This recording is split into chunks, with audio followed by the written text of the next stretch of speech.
Budget సమావేశాల నేపథ్యంలో BRS party శాసనసభాపక్షం భేటీ అయింది.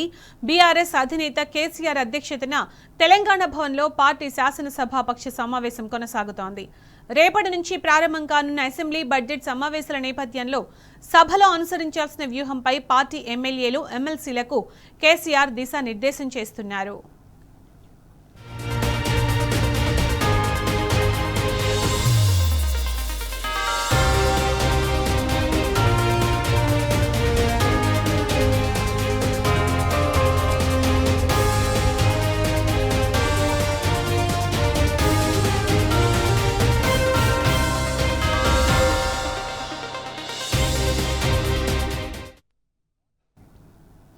గవర్నర్ ప్రసంగానికి ధన్యవాదాలు తెలిపే తీర్మానంతో పాటు ఎస్సీ వర్గీకరణ, బీసీ రిజర్వేషన్లపై జరిగే ప్రత్యేక చర్చలో బీఆర్ఎస్ తరఫున వినిపించాల్సిన వాదనపై పార్టీ ఎమ్మెల్యేలు, ఎమ్మెల్సీలకు కేసీఆర్ దిశానిర్దేశం చేస్తున్నారు.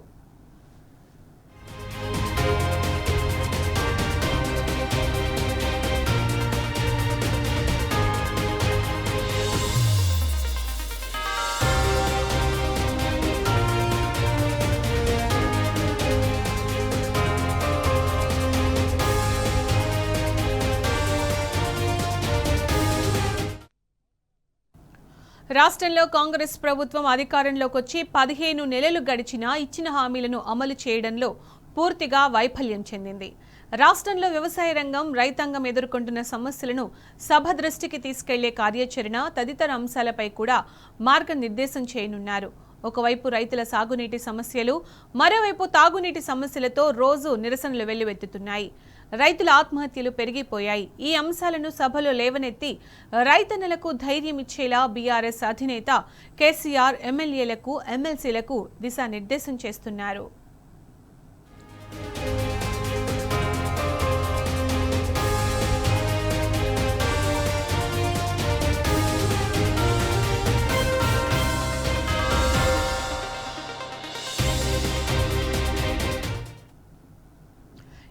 ఇదే అంశానికి సంబంధించి మరింత సమాచారం మా ప్రతినిధి లివిల్ అందిస్తారు. లివిల్, తెలంగాణ భవన్ లో కొనసాగుతున్న బీఆర్ఎస్ మీటింగ్ కి సంబంధించి అప్డేట్స్ ఏంటి? బీఆర్ఎస్ అధినేత కేసీఆర్ అధ్యక్షతన తెలంగాణ భవన్ లో శాసనసభ పక్ష సమావేశం కొనసాగుతుంది. ఎమ్మెల్యేలకు, ఎమ్మెల్సీలకు ఈ బడ్జెట్ సమావేశాలు అనుసరించాల్సిన వ్యూహంపై దిశానిర్దేశం చేస్తున్నారు బీఆర్ఎస్ అధినేత కేసీఆర్. ఏదైతే గత కొంతకాలంగా కాంగ్రెస్ ప్రభుత్వం తీసుకున్న కుటుంబాలకు ఇవాళ ఈ చర్మగీతం పాడే విధంగా శాసనసభలో వివరించాల్సిన వ్యూహంపై కూడా బీఆర్ఎస్ అధినేత కేసీఆర్ దిశానిర్దేశం చేస్తున్నారు. ఇవాళ 15 నెలల కాంగ్రెస్ పాలనలో ప్రజలు ఇవాళ అండపాటాలని పోయారు. ప్రజలు ఎక్కడే గొంగడి అక్కడే ఉంది. సమస్యలన్నీ కూడా తిరిగిందంలా ఉన్నాయి. కానీ ప్రభుత్వం మాత్రం పట్టింపు చర్యలు లేదు. ఇలా ఏదైతే గత 15 నెలలుగా రైతాంగం, ఇటు స్థానికంగా ఉన్న గ్రామాల్లో ఉన్న ప్రజలు కూడా ఇవాళ తీరు ఇబ్బందులకు గురవుతున్నారు. రైతాంగానికి సాగునీరు అందక ఇవాళ పంట పొలాలు పశువులకు మేతగా ఉపయోగించుకుంటున్న నేపథ్యంలో రైతులంతా కూడా అరిగోసపడుతున్నారు, ఆందోళన చెందుతున్నారు. ఈ నేపథ్యంలో రైతాంగానికి కావాల్సిన ఒక భరోసా, ఒక ధైర్యాన్ని ఇచ్చేందుకు కూడా బీఆర్ఎస్ నేత కేసీఆర్ ఈ సమావేశంలో దిశానిర్దేశం చేశారు. శాసనసభలో ఏదైతే ఆ వ్యవసాయ రంగానికి కావచ్చు, అనేక సంక్షేమ కార్యక్రమాల్లో కూడా ప్రభుత్వం నిర్లక్ష్యంగా వివరిస్తుంది. దానికి ఇప్పటికే పార్టీ పరంగా తీసుకోవాల్సిన అనేక అంశాలు కూడా తీసుకుంది. బీఆర్ఎస్ పార్టీ ఇప్పటికే ప్రజల పక్షాన పోరాటం చేస్తూ ముందుకు పోతుంది.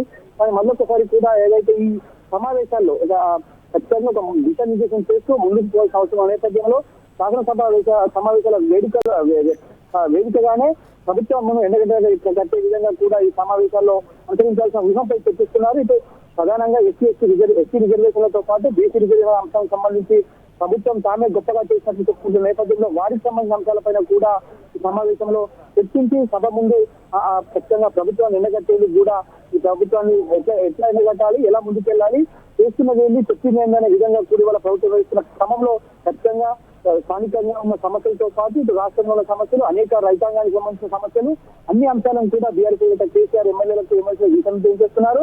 ఈ సమావేశాల్లో బడ్జెట్ రూపకల్పన ఏ విధంగా ఉంటుంది, ఇప్పటికే ఆర్థిక మందగమనం ఉంది.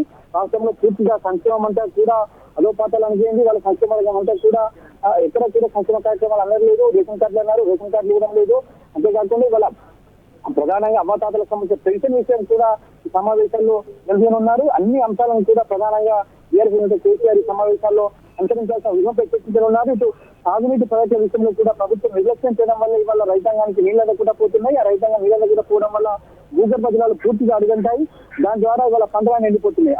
ఆ దిశగా కూడా కేంద్ర ప్రభుత్వాన్ని ఇటు పక్కన ఉన్న ఏపీ ప్రభుత్వం అక్రమంగా తీసుకుపోతున్న నీటి వాటాలో కూడా ప్రభుత్వం నిలదీయడం లేదు. ఏపీ ప్రభుత్వాన్ని కావచ్చు కేంద్ర ప్రభుత్వం నిలదీయడంలో పూర్తిగా వైఫల్యం చెంది కనుక ఆ కృష్ణా పరివాహక ప్రాంతాల్లో ఉన్న రైతాంగానికి మేలు చేకూర్చే విధంగా కార్యక్రమం ముందుకు తీసుకెళ్లాలి. శాసనసభ వేదికగా ప్రభుత్వంపై డిమాండ్ చేయాలి. ప్రభుత్వాన్ని ఒత్తిడి తీసుకొచ్చి ఆ కృష్ణా పరివాహక ప్రాంతాల్లో ఉన్న రైతాంగానికి మేలు జరిగే విధంగా పోరాటం చేసింది కాబట్టి ఖచ్చితంగా అనేక అంశాలపైన కూడా ఈ శాసనసభ సమావేశాలు అటు మండలిలోనూ ఇటు శాసనసభలో ప్రధాన ప్రతిపక్ష పార్టీగా బీఆర్ఎస్ పార్టీ ఖచ్చితంగా ప్రజల పక్షాన పోరాడాల్సిన అవసరం ఉంది కాబట్టి ఆ దిశగానే బీఆర్ఎస్ ఎన్నిక కేసీఆర్ దిశానిర్దేశం చేస్తున్నారు.